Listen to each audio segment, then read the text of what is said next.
Haleluya, haleluya.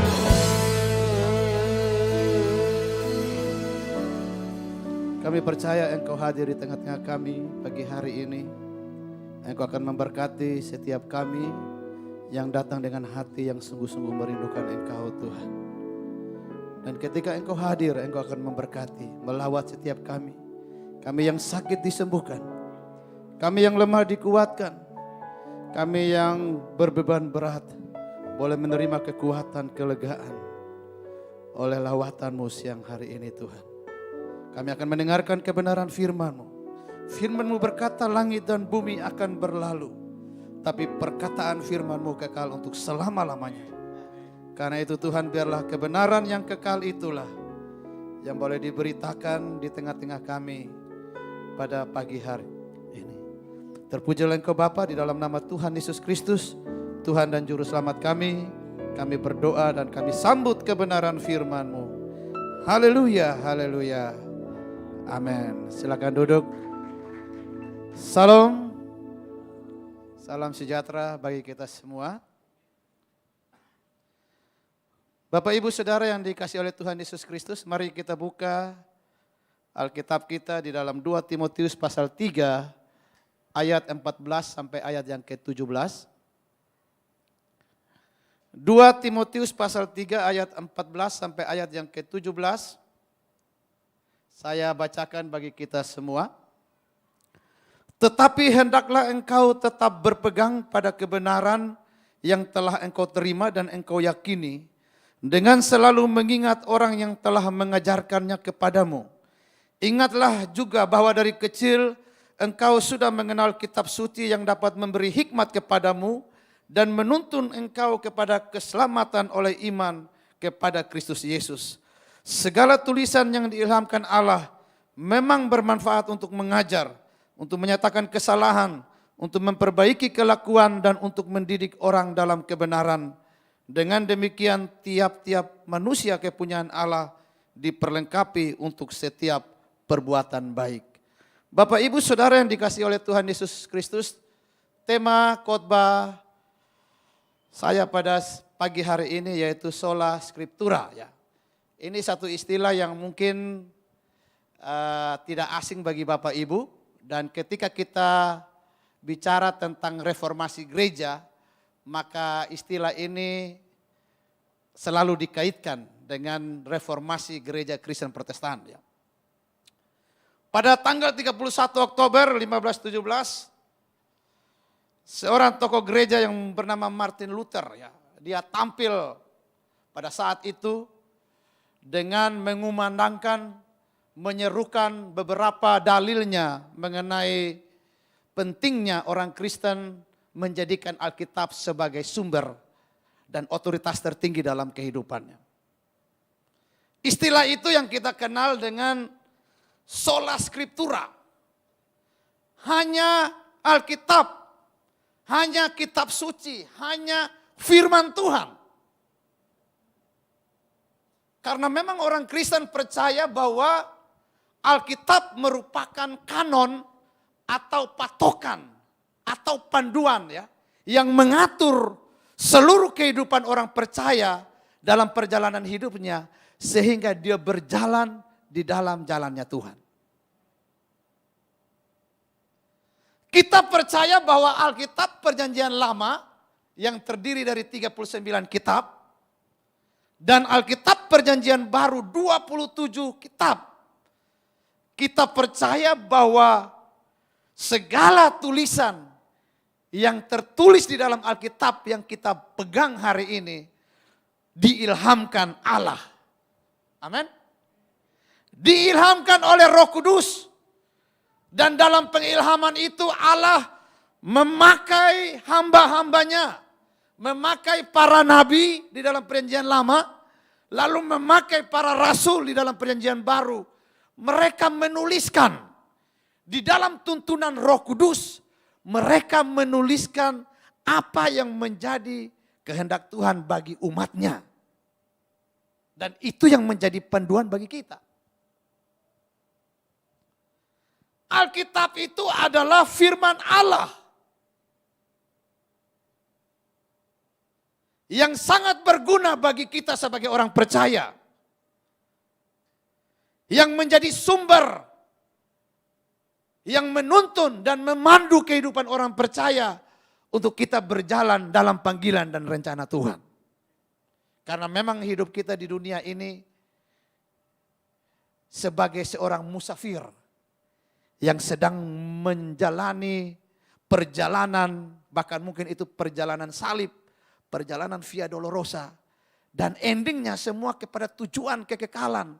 Ya, dan selagi kita ada di dunia ini, Tuhan mau kita berjalan di dalam panggilannya sesuai dengan apa yang kita baca dalam Alkitab, sehingga hidup kita bisa menjadi berkat, menjadi garam dan terang bagi dunia ini. Amin Bapak Ibu. Seberapa banyak kita yang ingin hidup kita menjadi garam dan terang bagi dunia ini? Kenapa Bapak Ibu? Karena dunia ini sedang diliputi oleh kegelapan. Itu yang Yesaya 60 bilang. Bangsa-bangsa sedang berjalan di dalam kegelapan. Akibat dosa. Akibat manusia jatuh dalam dosa, maka dunia ini diperbudak oleh dosa, diperhamba oleh dosa. Dan Alkitab mengatakan upah dosa ialah maut. Dan karena dosa, dunia yang kita jalani ini, dunia yang diliputi oleh kegelapan, sehingga kita butuh terang Tuhan. Kita butuh panduan yang nanti menuntun hidup kita, supaya kita tidak berjalan dalam kegelapan. Makanya Alkitab bilang apa? Kalau orang Kristen sudah hidup dalam Kristus, maka cahaya Kristus itu ada dalam diri kita. Dan itu yang kita pancarkan bagi dunia di sekitar kita. Alkitab sebagai penuntun bagi hidup orang percaya. Makanya Martin Luther bilang apa? Sola Scriptura. Hanya Alkitab. Hanya kitab suci. Hanya firman Tuhan yang menjadi satu-satunya panduan, menjadi satu-satunya penuntun. Supaya kita tidak berjalan di dalam kegelapan. Makanya pemazmur bilang apa? Firman-Mu itu pelita bagi kakiku dan terang bagi jalanku. Yang menuntun kita supaya kita berjalan di jalannya Tuhan sampai kepada akhir hidup kita. Jadi Bapak Ibu, betapa pentingnya Alkitab itu Bapak Ibu. Betapa pentingnya. Makanya Paulus bilang sama Timotius, "Hei Timotius, hendaklah engkau tetap berpegang pada kebenaran yang telah engkau terima dan engkau yakini." Hai Timotius, sekalipun engkau masih muda, engkau harus tetap berpegang pada kebenaran di dalam Kristus. Kebenaran yang telah engkau terima, yang telah engkau terima dari pengajaran nenekmu, dari ibumu. Kebenaran di dalam Kristus yang menyelamatkan itu. Dan ini kebenaran yang perlu kita pegang teguh sampai akhir hidup kita. Kita sedang menghadapi suatu zaman yang mungkin kalau saya perhatikan mirip-mirip dengan zamannya Timotius. Makanya Paulus dia tulis surat ini. Timotius, kau sedang ada pada satu zaman di mana munculnya banyak filsafat-filsafat manusia. Muncul banyak pengajaran-pengajaran yang mau mengalihkan imanmu daripada Kristus. Makanya bagaimana supaya engkau tetap ada di jalannya Tuhan. Engkau harus tetap berpegang pada kebenaran itu. Dan hari ini Bapak Ibu tidak bedanya. Kita sedang berada pada satu zaman Bapak Ibu, di mana segala informasi kita terima dengan sangat bebas. Hari-hari ini Bapak Ibu di handphone kita, setiap hari mungkin ratusan artikel yang kita terima. Informasi yang kita terima. Bapak Ibu kalau lihat di YouTube, hari-hari ini banyak orang yang mengklaim dirinya nabi terakhir. Apakah ada di sini yang mau mengklaim jadi nabi terakhir? Bebas Bapak Ibu. Bapak Ibu bisa tampil di YouTube, lalu promosikan saya Sabar Nababan. Nah, misalnya, saya diutus oleh Tuhan sebagai nabi yang terakhir untuk membawa jalan keselamatan. Wah, hari ini bebas. Makanya kalau orang Kristen yang tidak berpegang teguh kepada kebenaran di dalam Alkitab, orang-orang ini akan terlibas oleh berbagai-bagai informasi yang bisa menghancurkan iman kita di dalam Kristus. Karena saya terlalu percaya bahwa apa yang dikatakan oleh Alkitab, kebenaran yang kekal, kebenaran yang sejati, kemerdekaan, kebenaran yang memerdekakan itu hanya ada di dalam Yesus Kristus Tuhan. Amin. Karena banyak orang yang sudah mulai goyah imannya Bapak Ibu. Masih Kristen. Tapi ketika dia dapat terima pengajaran-pengajaran, filsafat-filsafat manusia, lalu dia goyah imannya. Mungkinkah Kristus itu masih satu-satunya jalan kebenaran dan keselamatan? Bapak Ibu, saya cukup kaget suatu ketika waktu saya masuk mengajar di kelas agama Kristen di Fakultas MIPA UI, Matematika dan Ilmu Pengetahuan Alam. Biasanya pertemuan pertama saya suka nanya mahasiswa, siapa namamu? Kenapa kau masuk di UI? Kenapa kau pilih jurusan ini? Saya harus pastikan di awal. Jangan kamu kuliah tanpa tujuan. Ya karena disuruh sama papi. Ya. Papi saya dokter jadi mau saya yang melanjutkan. Jadi akhirnya saya ambil dokter. Padahal saya punya passion tidak di situ. Saya bilang kau harus mulai dengan tujuan yang jelas. Supaya nanti ketika kau punya tujuan yang jelas. Kau akan belajar dengan sungguh-sungguh. Mencapai hasil yang maksimal. Jadi saya suruh mereka perkenalkan diri dari gereja mana. Lalu di gereja kau melayani sebagai apa. Karena saya selalu tekankan. Kau tidak hanya jadi orang Kristen. Tapi kau harus hidup melayani Tuhan. Itu selalu saya tekankan. Saya tulis. Oh ada yang bilang saya pemain keyboard. Saya penari tamborin. Ya. Ada seorang mahasiswi. Ya. Saya kaget. Yang lain ngomong. Saya melayani ini. Saya di GBI. Saya di GKI. Saya di HKBP. Ya, saya di Reform. Ya. Di UI banyak itu sinode ya. Tapi dia bilang begini, Pak Yoel, saya tidak punya agama Pak Yoel. Wah. Terus kenapa kau ambil agama Kristen? Saya hanya pingin biar dapat nilai. Karena syarat untuk lulus harus ada nilai mata kuliah agama. Saya dalam hati ini tempat yang paling bagus kau ada di sini. Karena pasti satu semester ini kau akan jumpa dengan Tuhan Yesus. Lalu saya nanya orang tuamu gereja di mana? Orang tuanya gereja Pentakosta. Tapi anaknya memilih tidak mau beragama. Bapak Ibu, ini zaman sekarang ini sudah terbuka. Itu bisa terjadi dalam keluarga kita loh. Atau mungkin dia ada dalam gereja Bapak Ibu. Tapi iman keyakinannya, sekarang ini Bapak Ibu kalau tidak hati-hati, itu informasi itu. Waduh macam-macam Bapak Ibu. Anak saya nanya macam-macam pertanyaan yang aneh-aneh. Saya sendiri susah untuk menjelaskannya. Kalau orang tidak berjumpa dengan Tuhan, ada hal-hal yang tidak bisa dipahami. Ya. Makanya dalam iman Kristen, percaya dulu baru mengerti. Bukan mengerti baru percaya. Ya. Kalau tunggu kita mengerti, baru kita percaya, sepertinya sulit. Karena Alkitab bilang apa?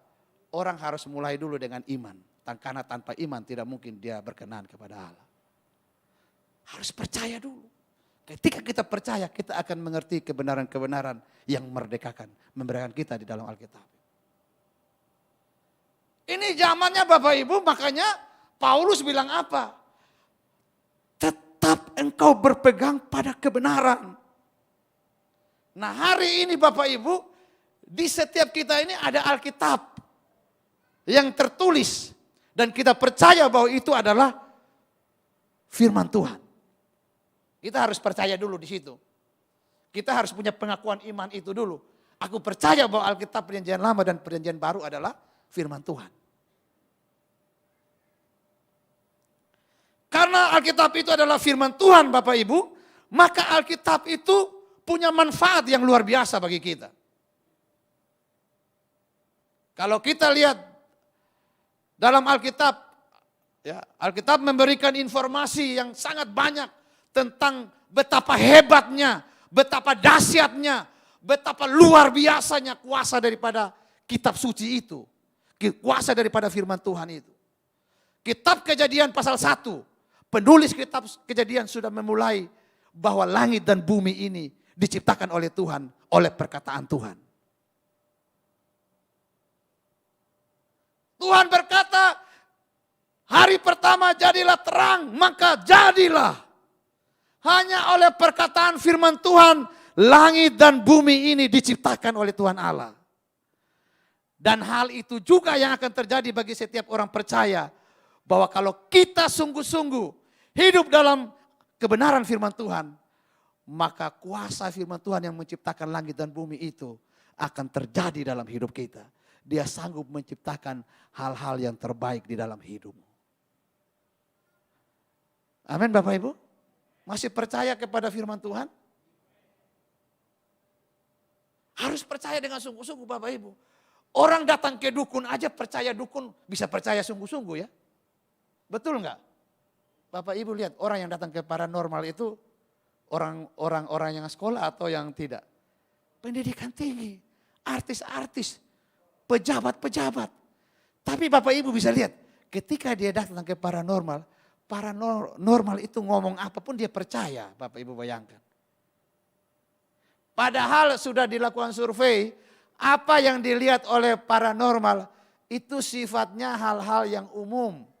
Contohnya begini, kalau dia ditanya, menurut Bapak kira-kira bagaimana keadaan politik Indonesia di tahun 2024? Ya, dia akan jawab, keadaan politik akan memanas, ada beberapa partai yang akan bangkit dengan kekuatan yang bagus. Ya kalau ngomong gitu saya juga bisa lah. Tahun 2024 ada pesawat yang akan jatuh. Kalau memang dia maha tahu, bisa nggak dia ngomong pesawat jenis ini? Ya. Ada sekian orang di dalam pesawat itu, yang mati namanya ini, Yoel Beta Kore, ini. Bisa nggak kalau memang dia tahu? Nah Bapak Ibu makanya jangan gampang percaya. Ya. Dia ngomong hal-hal yang umum. Nah yang saya mau ngomong di sini apa? Perkataan manusia aja kita percaya dengan yakin sungguh-sungguh. Kenapa firman Tuhan yang dicatat dalam Alkitab itu adalah perkataan Allah? Kita tidak percaya dengan sungguh-sungguh Bapak Ibu. Padahal firman itulah yang telah menciptakan langit dan bumi ini. Bahkan firman yang hidup di dalam diri Yesus Kristus itulah yang telah mengangkat kita dari dosa kepada keselamatan yang kekal. Kitab Injil juga mencatat Bapak Ibu, ada banyak orang sakit yang disembuhkan oleh Yesus hanya oleh perkataan Yesus. Yesus berkata sembuh, maka orang sakit itu sembuh. Makanya Bapak Ibu sola scriptura itu mau menekankan kepada orang Kristen bahwa dia harus menjadikan Alkitab, firman Tuhan itu sebagai kekuatan dalam hidupnya. Bukan Alkitabnya dipajang taruh di lemari ya, ditaruh di bawah bantal. Ada yang tidur masih pakai Alkitab? Kalau di kampung saya dulu gitu Bapak Ibu ya. Wah kalau dia mimpi buruk, nanti malam kau tidur taruhlah Alkitab di bawah bantal katanya gitu.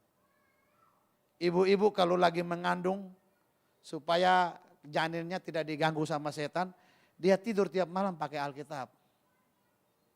Biar setan gak takut. Bapak Ibu, setan tidak pernah takut dengan buku Alkitab yang kita pegang. Yang kita taruh di setiap sudut rumah. Tidak. Setan akan takut kepada orang Kristen yang di dalam hatinya ada kebenaran firman Tuhan yang memerdekakan itu. Dan ketika firman Tuhan ada dalam dirinya, itulah kebenaran yang punya kuasa yang akan mengusir setan jauh-jauh dari hidupnya. Bapak Ibu percayalah Alkitab ini dengan sungguh-sungguh ya. Karena dia punya manfaat yang luar biasa. Dalam pembacaan kita tadi Bapak Ibu kita sudah lihat ya. Dalam ayat yang 15 ya.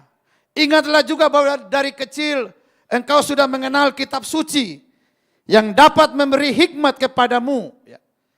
Alkitab itu memberi hikmat kepada kita.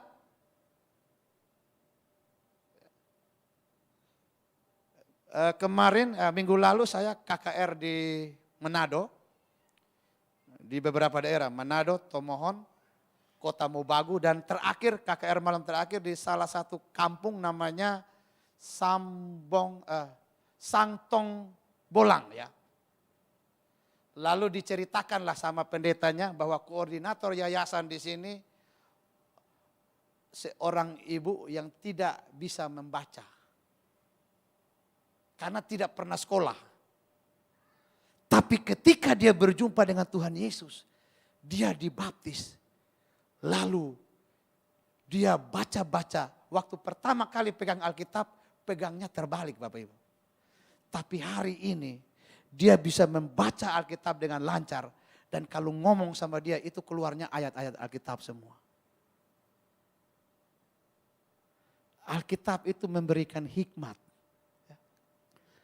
Oleh kuasa Alkitab Bapak Ibu kita diberikan hikmat untuk bisa memilah-milah apa yang harus saya lakukan hari ini, apa yang tidak perlu.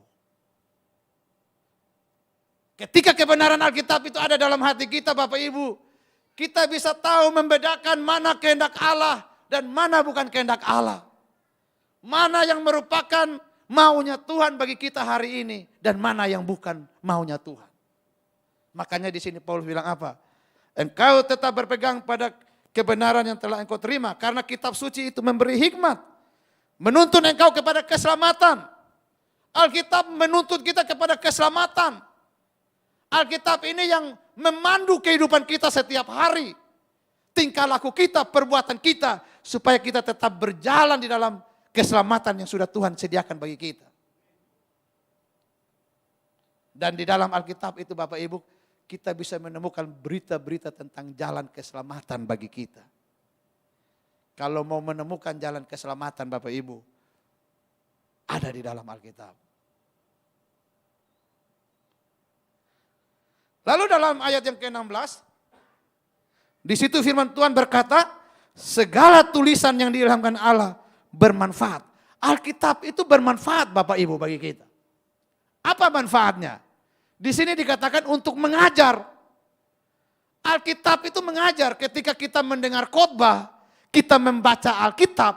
Alkitab itu sedang mengajar kita Bapak Ibu. Mungkin kalau Bapak Ibu sekarang ini kita hidup di zaman teknologi Bapak Ibu. Untuk membaca, mendapatkan firman Tuhan itu sangat gampang ya. Sangat gampang. Saya ada kala kalau tidak sempat baca, saya putar video. Kan sekarang ada apa? Alkitab yang suara tuh ya, audio ya. Udah Bapak Ibu putar aja dari pagi sampai sore juga. Diisi oleh firman Tuhan. Mendengar, karena Alkitab bilang apa? Iman timbul dari pendengaran. Pendengaran akan firman Tuhan. Jadi kalau ibu-ibu lagi goreng tempe, ya daripada ngomel-ngomel kan. Ngomel-ngomel suaminya. Ya, mendingan diputar itu ya.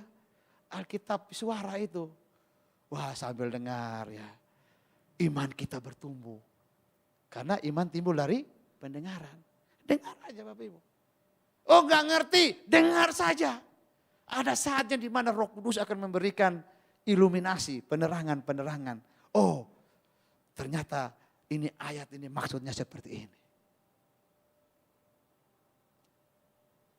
Alkitab mengajar kita. Ya. Memberitahu kita apa kehendak Tuhan. Apa maunya Tuhan bagi kita. Yang kita dulu tidak tahu ketika kita berhadapan dengan Alkitab. Maka dia mengajar kita, memberitahu kita sesuatu yang baru tentang kehendak Tuhan bagi kita.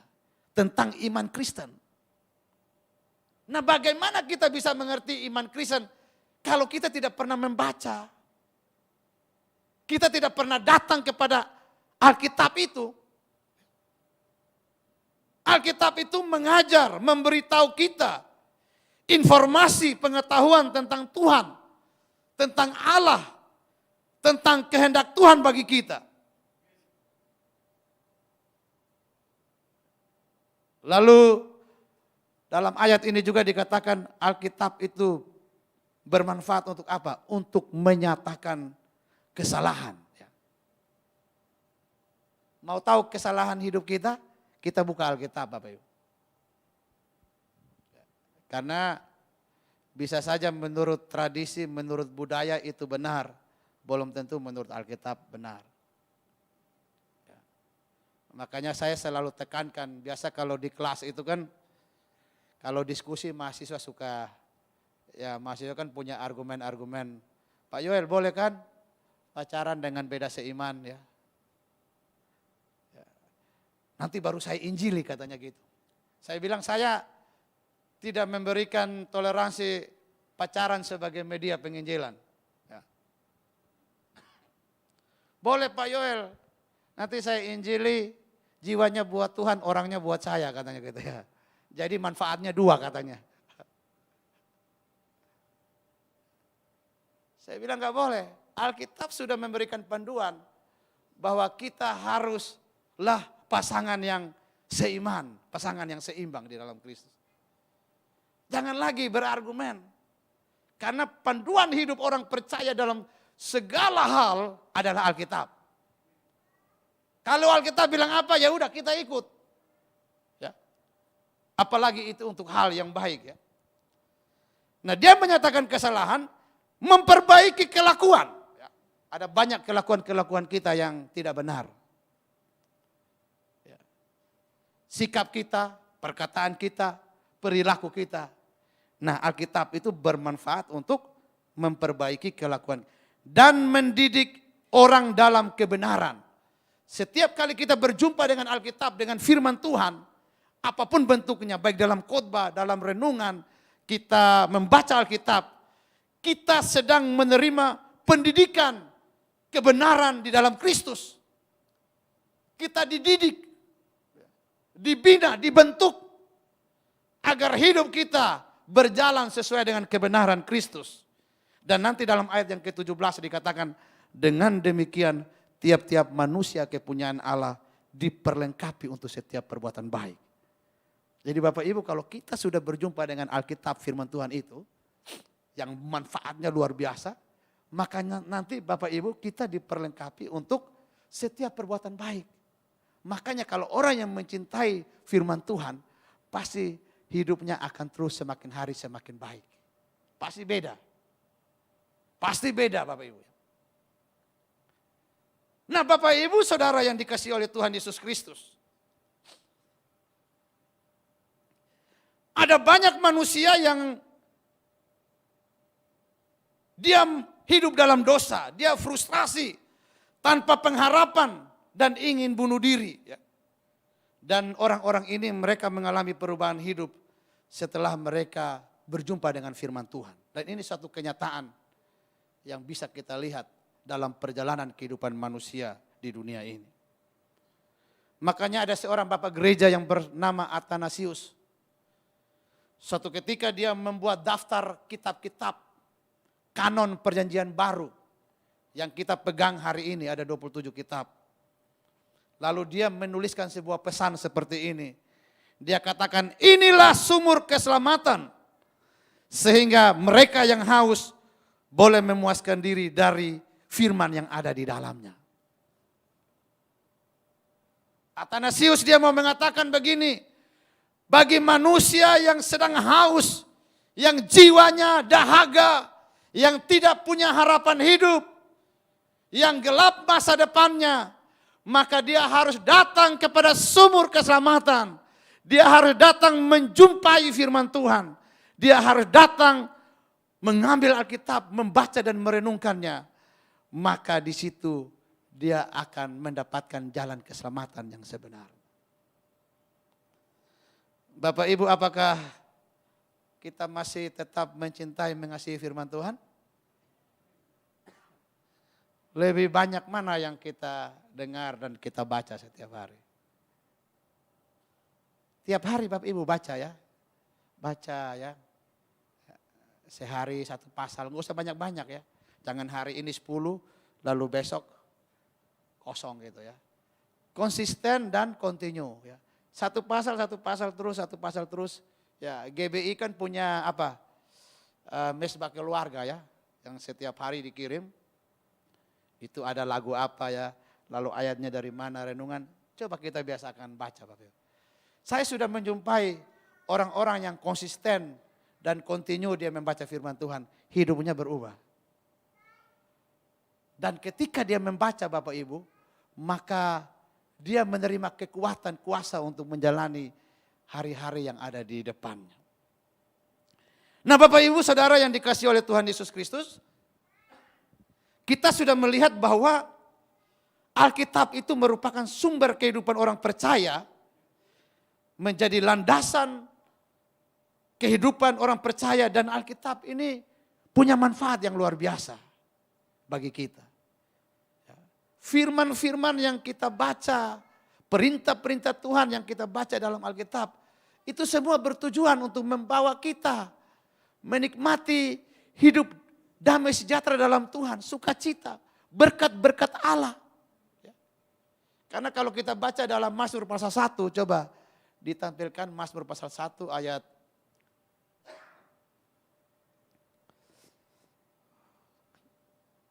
1-3. Mari kita baca sama-sama 1, 2, 3. Berbahagialah orang yang tidak berjalan menurut nasihat orang fasik, yang tidak berdiri di jalan orang berdosa, dan yang tidak duduk dalam kumpulan pencemooh. Ayat kedua. Tetapi yang kesukaannya ialah Taurat Tuhan, dan yang merenungkan Taurat itu siang dan malam. Ayat yang ketiga. Ia seperti pohon yang ditanam di tepi aliran air, yang menghasilkan buahnya pada musimnya, dan yang tidak layu daunnya, apa saja yang diperbuatnya berhasil. Ini kuncinya Bapak Ibu. Orang yang merenungkan Alkitab itu siang dan malam, Alkitab bilang apa? Ia seperti pohon yang ditanam di tepi aliran air. Dia akan menghasilkan buah pada musimnya, dan apa saja yang diperbuatnya berhasil. Kenapa Alkitab bilang berhasil? Karena semua yang dia lakukan itu sesuai dengan tuntunan firman Tuhan. Maka orang yang bertindak, berlaku sesuai dengan tuntunan firman Tuhan, pasti akan berhasil. Amin. Jadi kalau ibu-ibu, bapak-bapak mau anaknya berhasil, gak usah ribet-ribet. Suruh dia baca Alkitab tiap hari. Ini firman Tuhan yang bilang loh. Firman Tuhan yang bilang. Nah Bapak Ibu, kita sudah lihat betapa hebatnya manfaat daripada firman Tuhan. Yang menjadi pertanyaan bagi kita adalah bagaimana agar kita bisa mengalami manfaat daripada firman Tuhan itu. Kuasa. Kita sudah lihat bahwa Alkitab ini kan manfaatnya sangat hebat, sangat luar biasa ya. Alkitab itu yang menyelamatkan, yang menciptakan langit dan bumi, yang menuntun hidup kita. Nah pertanyaannya, bagaimana sih supaya Alkitab ini bisa kita alami kan? Itu kan yang penting kan? Kalau enggak kan saya khotbah hanya teori doang kan? Ya kita sudah tahu teori. Sekarang aplikasinya apa? Penerapannya apa? Kalau memang Pak Yohar bilang Alkitab itu punya manfaat yang luar biasa, nah gimana supaya saya bisa mengalami itu? Kan itu penting ya. Itu yang penting. Jadi Bapak Ibu pulang tidak hanya bawa pengetahuan, tapi Bapak Ibu akan hidup di dalam kuasa daripada firman Tuhan itu. Yang pertama, ini yang sederhana aja ya, nggak usah yang ribet-ribet ya. Supaya kita bisa mengalami kuasa, manfaat daripada firman Tuhan, yang pertama harus baca dan renungkan firman Tuhan. Amin. Seberapa kita yang konsisten membaca merenungkan firman Tuhan? Setiap hari. Gak usah banyak-banyak Bapak Ibu, gak usah banyak-banyak. Tapi konsisten terus. Baca. Ya. Gak ngerti, baca saja. Karena ini Tuhan yang suruh. Suruh baca dan renungkan. Yosua 1 ayat 8. Janganlah engkau lupa memperkatakan kitab Taurat itu, tetapi renungkanlah itu siang dan malam, supaya engkau bertindak hati-hati sesuai dengan segala yang tertulis di dalamnya, sebab dengan demikian perjalananmu akan berhasil dan engkau akan beruntung. Ini firman Tuhan datang kepada Yosua. Yosua ketika disuruh untuk memimpin bangsa Israel, dia takut. Waduh, bagaimana mungkin saya bisa? Musa saja mau dilempari dengan batu sama orang Israel. Memimpin bangsa yang sangat besar, bangsa yang tegar tengkuk. Tapi Tuhan bilang apa? Supaya engkau berhasil, beruntung, membawa bangsa Israel masuk ke tanah Kanaan. Hanya satu kuncinya, renungkanlah Taurat Tuhan itu siang dan malam. Kita semua mau berhasil, amin Bapak Ibu. Saya juga mau berhasil ya. Pasti kita semua pengen berhasil dalam segala hal. Anak-anak muda pengen berhasil, masa depannya baik, nanti menikah, rumah tangganya baik. Kuncinya ini, baca dan renungkan firman Tuhan itu. Siang dan malam, maka itulah yang akan membuat perjalanan kita berhasil. Karena dengan membaca firman Tuhan, kita mendapatkan informasi. Kita mendapatkan pengetahuan yang banyak tentang Tuhan. Kita tidak akan pernah punya pengetahuan tentang Allah. Pengetahuan berkaitan dengan hubungan manusia dengan Allah dan sesama. Kalau kita tidak pernah membaca Alkitab, tidak akan mungkin.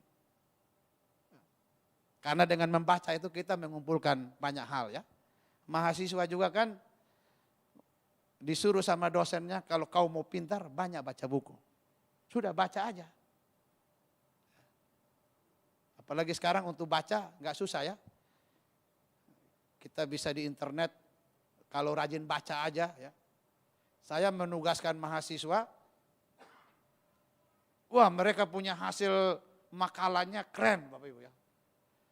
Apalagi mahasiswa UI kan rata-rata anak-anak pintar semua ya. Jadi kalau dikasih tugas, coba kau cari tugas bagaimana doktrin keselamatan menurut iman Kristen. Ya, lalu kau coba bandingkan dengan menurut agama-agama di luar Kristen. Wah itu dia buat, karena apa? Dia baca dulu.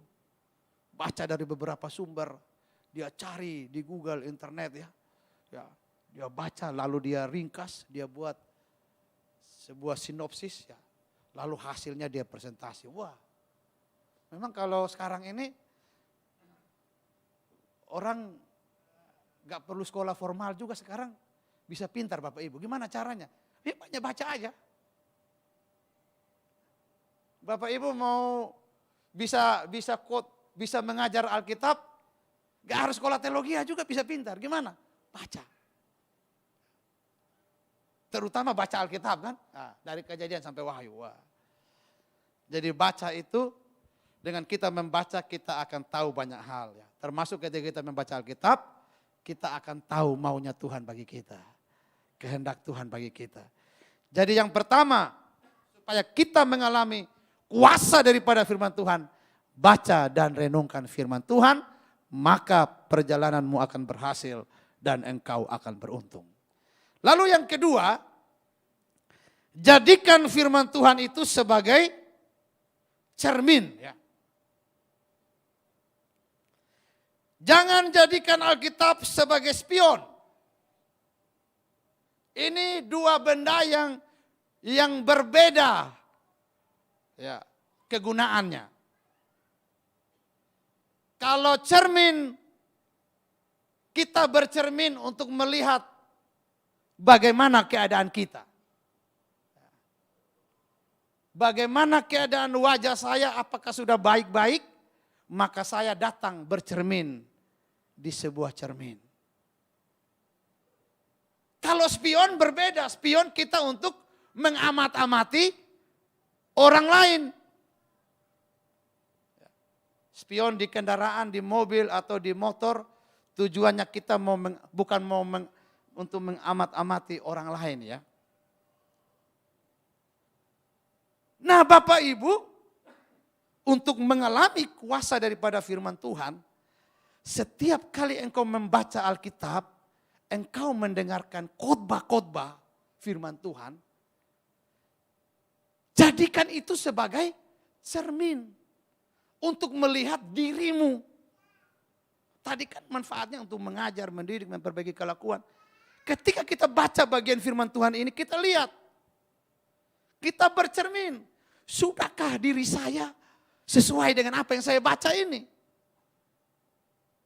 Sudahkah hidup saya ini, hati saya, sikap saya, perkataan saya, perilaku saya, sudahkah sesuai dengan firman Tuhan?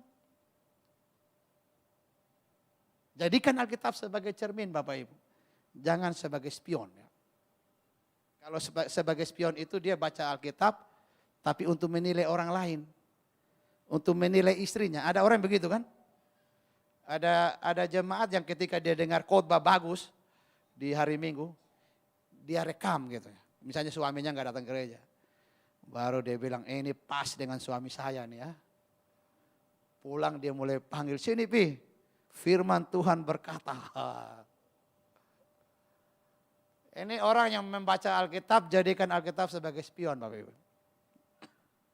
Saya suatu ketika Bapak Ibu, selesai berkhotbah di suatu tempat, ada seorang ibu-ibu tua yang menjumpai saya ya. Lalu dia bilang, Pak Yoel terima kasih untuk khotbahnya. Ya, dan Pak Yoel, apa yang Pak Yoel khotbah tadi itu kena banget sama ibu yang pakai baju biru tuh. Jadi sepanjang dia dengar khotbah, dia bukan merefleksikan, menginternalisasi firman itu dalam diri dia. Tetapi dia, wah ini cocok dengan ibu itu, cocok benar. Nah Bapak Ibu, kalau engkau mendengar firman Tuhan, membaca Alkitab seperti itu, jangan pernah bermimpi engkau akan mendapatkan manfaat dan kuasa daripada firman Tuhan. Gak akan pernah. Nanti dia sudah jadi orang Kristen puluhan tahun pun, ya begitu-begitu saja. Begitu-begitu aja. Tetap sama, dia bilang. Dulu, sekarang, dan sampai selama-lamanya. Yang tukang marah, yang marah terus. Dia bilang seperti Tuhan Yesus, tidak berubah dulu, sekarang, dan selama-lamanya. Jadi saya juga mau seperti itu. Bapak Ibu datang ke gereja, dengar khotbah, baca Alkitab. Semuanya dalam rangka apa? Untuk membangun manusia rohani kita, hidup kita diperlengkapi, diperbaiki menjadi baik. Nah tujuan itu akan tercapai kalau kita jadikan Alkitab sebagai cermin. Jadi ketika Bapak Ibu masuk gereja, baca Alkitab, gak usah mikir orang lain. Gimana firman itu buat saya? Apa pesan khotbah ini buat saya? Apa yang perlu saya perbaiki? Itu aja.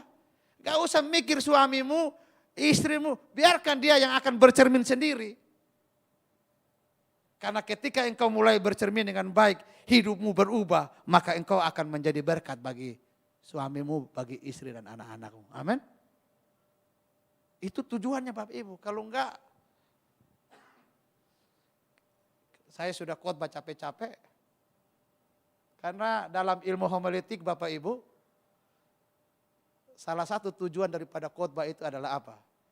Jemaat memiliki pengetahuan yang benar akan firman Tuhan, lalu hidupnya berubah. Makanya kalau belajar ilmu homiletik, jemaat yang hidupnya tidak berubah, itu merupakan kegagalan seorang pengkhotbah. Kegagalan.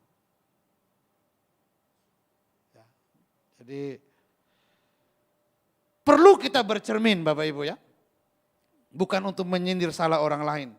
Tapi kita melihat hidup kita sesuai dengan kehendak Tuhan. Kemudian yang terakhir, bagaimana supaya firman Tuhan itu memiliki kuasa. Kita menikmati manfaat daripada kebenaran firman Tuhan yang ada di dalam Alkitab. Yaitu bertindak, melakukan apa yang sudah kita baca, kita renungkan. Nah ini yang penting Bapak Ibu ya. Ini yang paling penting ya. Apa gunanya Bapak Ibu baca setiap hari ya. Rajin baca. Renungkan, oh iya ya. Tadi Tuhan bilang janganlah engkau khawatir. Saya selama ini suka khawatir, gak punya pasangan, khawatir masa depan anak-anakku ya. Kita sudah bercermin, saya perlu berubah. Tetapi kalau kita tidak mengambil tindakan untuk melangkah mempercayai Tuhan dengan sungguh-sungguh, maka kuasa firman Tuhan itu tidak ada faedahnya buat kita. Kita khawatir ya tetap khawatir terus. Baca Alkitab terus tapi khawatir terus. Ada yang masih begitu? Tiap hari baca Alkitab tapi masih takut terus gitu. Hidupnya kagak berubah-berubah. Maka ini ada hal yang salah. Dia tidak mengambil tindakan. Bapak Ibu ketika engkau percaya bahwa Tuhan adalah penolongku, penjaga Israel yang tidak terelap. Maka ketika kita membaca ayat itu, kita percaya sungguh-sungguh, kita bertindak dengan iman. Saya percaya masa depanku akan dipelihara oleh Tuhan. Karena dia penjaga Israel yang tidak pernah terelap. Itu tindakan Bapak Ibu. Dan kalau kita sudah bertindak mempercayai firman Tuhan, wah saya terlalu percaya bahwa ada kuasa yang akan memberkati kita. Ketika kita mulai bertindak Bapak Ibu. Kita menjaga hidup kita sesuai dengan firman Tuhan. Mempercayai sungguh-sungguh. Karena ada banyak orang Kristen yang mereka ngerti, bahkan menghafal Bapak Ibu, tapi kelakuannya tidak berubah Bapak Ibu. Misalnya di daerah-daerah Kristen Bapak Ibu, saya baru pulang dari NTT dan kemarin baru dari Manado, itu kan mayoritas Kristen Bapak Ibu ya. Tapi Bapak Ibu kalau lihat, ya, itu banyak preman-preman kan dari daerah saya Bapak Ibu ya. Tapi kalau didoain nangis Bapak Ibu, doain nangis. Doain nangis. Saya di daerah Tangsel ini kan banyak ya daerah-daerah dari NTT yang Bapak Ibu kalau di jalan lihat yang dia lihat-lihat motor-motor yang nunggak gitu, ya itu orang dari tempat saya tuh. Kalau ada yang narik Bapak Ibu telepon saya aja. Bukan saya dapat jatah juga enggak lah ya. Nah itu, tapi kalau didoain Bapak Ibu nangis. Hafal ayat enggak? Hafal Bapak Ibu. Hafal ayat sambil minum satu botol ya. Tahu ayat firman Tuhan Bapak Ibu. Kemarin di Manado juga seperti itu diceritain. Itu gereja 100 meter, 100 meter gereja, 100 meter gereja. Tapi ya itu, orang masih duduk minum mabuk ya. Apalagi orang Manado kan apa saja dimakan Bapak Ibu. Semua jenis daun dimakan kecuali daun pintu ya. Kami dibawa ke satu pasar di Tomohon, ada orang Manado di sini mungkin tahu ya. Namanya pasar ekstrim. Itu ada di YouTube Bapak Ibu. Saya pengen lihat kenapa dibilang ekstrim. Itu semua binatang. Ular-ular yang gede-gede itu dijual semua tuh. Tikus-tikus. Daging tikus Bapak Ibu. Kucing apa segala. Teman saya pendeta juga dari guys. Ketika dia lihat begitu, dia langsung pergi, dia sampai nangis. Dia bilang, Yoel ini kalau di Tangerang saya udah lemparin orangnya itu. Karena dia kan penyayang binatang kan. Apa aja dimakan. Itu semua orang Kristen Bapak Ibu bayangkan. Habis minum mabuk ke gereja Bapak Ibu. Waktu perjamuan kudus karena dia sudah biasa mabuk. Ya, waduh ini Pak Pendeta aku hanya kasih satu seloki. Bulan berikutnya dia bawa satu botol Bapak Ibu. Enggak puas kalau masa dikasih satu seloki doang. Biasa minumnya satu botol Bapak Ibu. Nah ini semua daerah Kristen Bapak Ibu bayangkan. Daerah Kristen. Ada kala miris juga lihat. Waduh, padahal di Injil sudah diberitakan puluhan tahun, ratusan tahun. Tapi kenapa hidup gak berubah ya? Saya juga bingung. Saya lagi cari masalahnya di mana. Ini perlu penelitian khusus ya. Ya tadi mungkin dia baca saja. Kalau Alkitab Bapak Ibu jangan coba-coba Bapak Ibu datang ke daerah-daerah begitu. Lalu bersoal jawab masalah Alkitab. Dia tahu semua. Tiap hari baca Bapak Ibu ya. Nah jangan hanya sampai ke situ Bapak Ibu. Kalau kita hanya sampai di situ, kita jadi orang Kristen agamawi. Formalitas kita menjalankan perintah Tuhan. Tapi kita harus sampai kepada suatu tindakan nyata. Dan ketika kita bertindak sebenarnya, disitulah kita mengalami kuasa, mengalami manfaat yang dahsyat daripada Alkitab itu. Bapak Ibu Saudara yang dikasihi oleh Tuhan Yesus Kristus. Oleh karena itu Bapak Ibu, mari kita jadi orang Kristen yang sungguh-sungguh mengasihi dan mencintai firman Tuhan. Amin. Seberapa banyak Bapak Ibu yang ingin terus mengasihi dan mencintai firman Tuhan? Ya. Mari Bapak Ibu lakukan itu, tidak ada ruginya kok.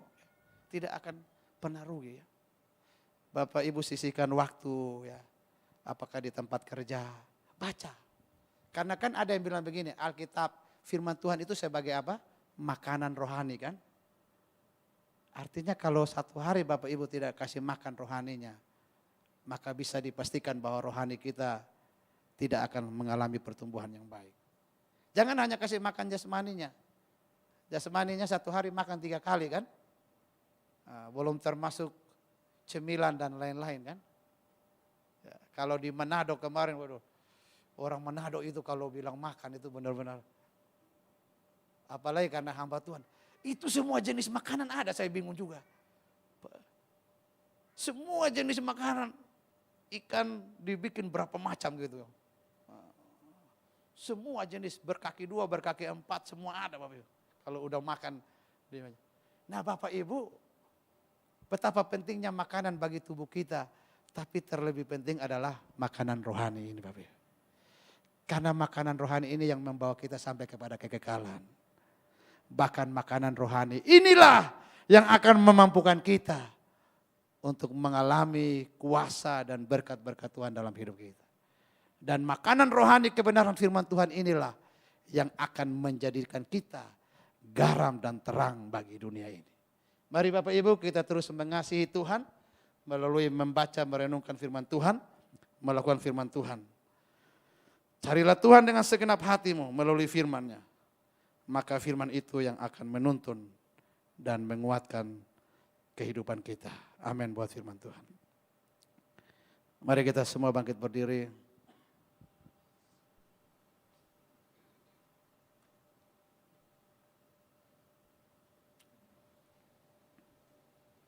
Haleluya.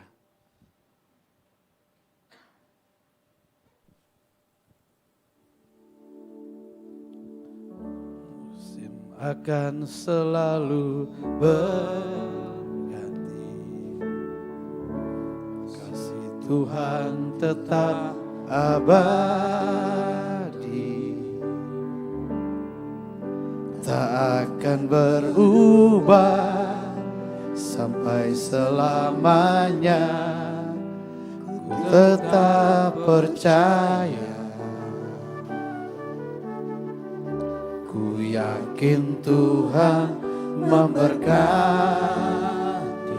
Ku yakin Tuhan melindungi. Ku yakin Tuhan melindungi. Burung di udara Tuhan pelihara karena kasih-Nya. Tuhan selalu menolongku, selalu menjagaku. Selai di rambutku tak akan terjatuh tanpa seizin-Mu. Katakan Tuhan selalu menolongku. Tuhan selalu menolongku. selalu menjagaku. Dia mengenyangkanku dan peliharaku seumur hidup. Mari kita naikkan pujian ini. Musim akan selalu berganti. Mari naikkan pujian ini dengan imanmu, sebagai ungkapan keyakinanmu, kepercayaanmu akan kasih setia Tuhan yang tidak akan pernah berubah untuk selama-lamanya. Dia tetap mengasihi kita, dia tetap menjaga dan melindungi kita. Haleluya. Ku yakin Tuhan memberkati, ku yakin Tuhan melindungi, ku yakin Tuhan melindungi. Burung di udara Tuhan pelihara karena kasih-Nya. Katakan, Tuhan selalu menolongku. Haleluya. Yes, Lord Jesus. Selalu menjagaku. Sehelai di rambutku tak akan terjatuh tanpa seizin-Mu. Tuhan selalu